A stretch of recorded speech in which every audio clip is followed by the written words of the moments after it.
varios años por encontrar mecanismos de continuismo en el poder. Esto no es pecado propio de este gobierno, podríamos decir que de tiempos de Arnoldo y más para atrás, el mismo Somoza es una manifestación de esto, los 80 fueron de eso, y la historia de Nicaragua, en el cual el que llega se quiere quedar, como diríamos en Nica, a huevo y candela. Entonces, en ese sentido es un llamado a este gobierno a que su posibilidad hoy por hoy de ser efectivo, de dar una respuesta económica, de tener viabilidad como partido, depende de dar resultados económicos y no depende de andar armando componendas para darle la vuelta a la voluntad popular. Entonces, en ese sentido, estas discusiones de que si parlamentarismo, reformas constitucionales, constituyentes, tienen una cuestión, es que rascan duro y rascan bien, pero no rascan donde pique. El problema es económico, y mientras nos estemos distrayendo con esas cuestiones políticas que no abonan a la solución de los problemas reales del país de desempleo y los problemas económicos, lo único que estamos haciendo es, en el mejor de los casos, patinar por no abordar lo correcto, y en el peor de los casos estamos abonando a una situación todavía más crítica. Y ahora, la falta de transparencia, nosotros somos el capítulo nacional de Transparencia Internacional. En 150 países donde se tiene bastante bien documentada la cosa, se entiende que la transparencia es sinónimo de menor corrupción. Es decir, cuando las cosas están más visibles, cuando están sobre la mesa, es menos probable que se pierda. Como decía nuestro abuelo, en arca abierta el justo pesca y en arca cerrada hasta el ladrón se regenera. No creemos que hay políticos buenos y que hay políticos malos y que uno es más ladrón o el otro es menos ladrón. De lo que funciona, de lo que sabemos que funciona en la experiencia universal de los últimos 30 años, es generar sistemas que hacen difícil el robo a través de la transparencia en los procesos. Ya hablamos en concreto, para dar una muestra, la más clara, la transparencia en la ayuda venezolana. Ahí tenemos una cuestión que no existe. La ayuda venezolana camina por ciertos caminos que no son los institucionales, no tiene los elementos de transparencia, y la experiencia a nivel mundial es que en esos escenarios una buena parte se pierde. La otra se termina utilizando de la forma menos eficiente posible, pero más rendidora en términos de partido, que sirve incluso hasta para comprar conciencia, pero este tipo de ayuda no genera entonces el beneficio en un momento en que esto es urgente. La falta de transparencia o superior a los gobiernos anteriores. La falta de transparencia que se está viendo en este gobierno, el ánimo de lucro personal y partidario, ¿ustedes ya lo consideran que es mayor que los gobiernos anteriores? Veámoslo bien sencillo. La tendencia, pongamos. Hablemos bien claro, en términos de transparencia estamos hablando de retroceso. O sea, por lo menos igual o peor que los gobiernos anteriores en términos de transparencia. ¿Por qué razón? Por esta, elemental. En los otros gobiernos, por lo menos toda la cooperación pasaba por el presupuesto, con los pequeños o pocos candados y controles que eso le puede poner. Todavía es un país donde la institucionalidad es débil, sí, y aún con estos mecanismos podés hacer algunas cosas con los fondos, pero por lo menos pasan por los canales oficiales que te generan la posibilidad de control y conocimiento y de transparencia. En ese terreno ya tenemos un retroceso concreto.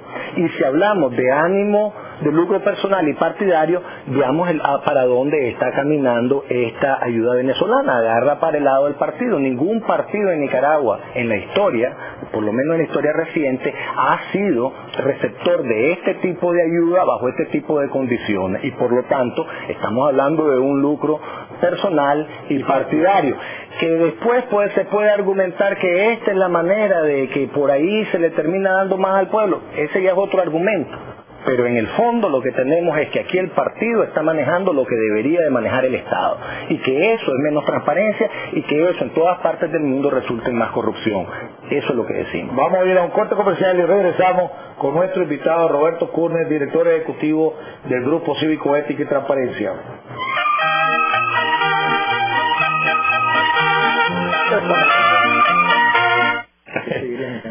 Bueno, que estamos de regreso en la tercera parte de nuestro programa con nuestro invitado, el doctor Roberto Kurnes, director ejecutivo de Ética y Transparencia, analizando uno de los pronunciamientos más fuertes que yo he visto desde que este gobierno asumió el poder.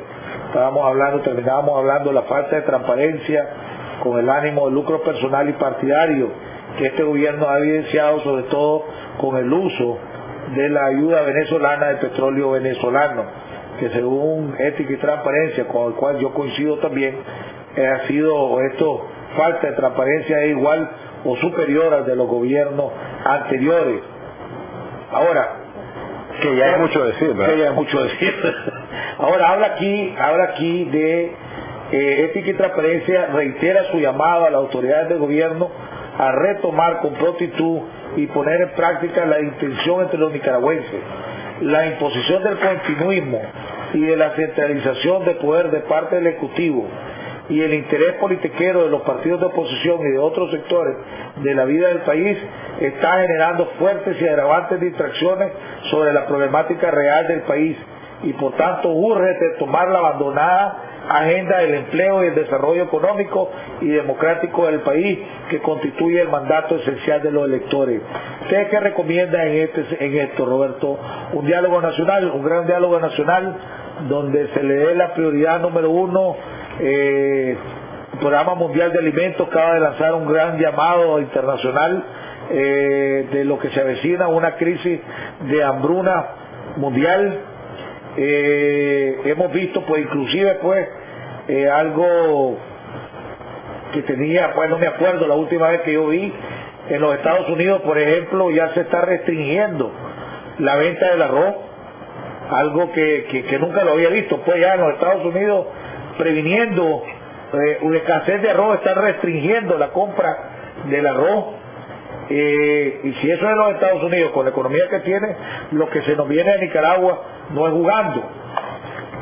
Eso es lo que están proponiendo ustedes. ¿Qué es lo que proponen? ¿Un diálogo? Mira, vamos por partes. Lo primero es no hay mucha expectativa, digamos, no se puede esperar mucho cuando ya entras en esos espacios rimbombantes en los cuales se llama diálogo nacional y se genera toda una dinámica que tiende a ser más para la foto. Esa es la historia de los diálogos nacionales. Sus únicos resultados se pueden medir en calamidades de orden político. No han dado el resultado. ¿Por qué? Porque no es ese el mecanismo cuando verdaderamente querés encontrar soluciones a problemas económicos.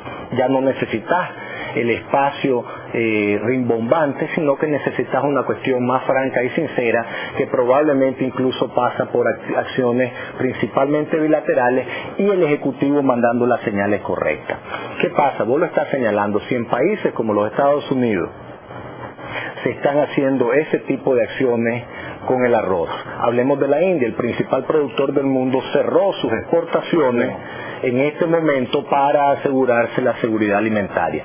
Es decir, estamos hablando de que en estos entornos tan críticos, en Nicaragua la canasta básica subió en un 17%, la inflación de la canasta básica es de un 17%, llamémoslo un 20%, y eso es el año pasado.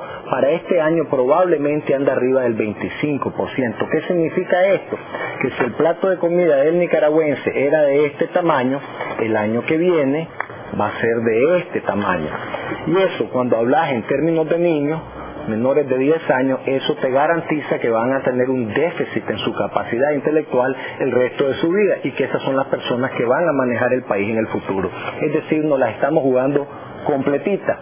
Y en ese entorno tan difícil económico, los gobiernos tienen que tomar medidas fuertes, llamémoslas medidas incluso de orden autoritario, antimercado, cosas que a este gobierno en particular, por su debilidad y por su pasado, se le van a hacer bastante más difíciles de ejecutar, a menos que tenga un consenso de la clase política. Entonces, si en Nicaragua se empiezan a hacer cosas que ya se están haciendo en otras partes del mundo para abordar esta problemática, ciertos vehículos no circulan, ciertas cosas ya no se importan, ciertas cosas ya no se venden al extranjero para garantizar consumo interno, si le empezás a poner todas estas restricciones al mercado, en el caso de este gobierno, o lo haces de forma consensuada, o va a generar un problema todavía mayor de desabastecimiento. Y no hacer nada es peor, sí. No hacer nada es peor, pero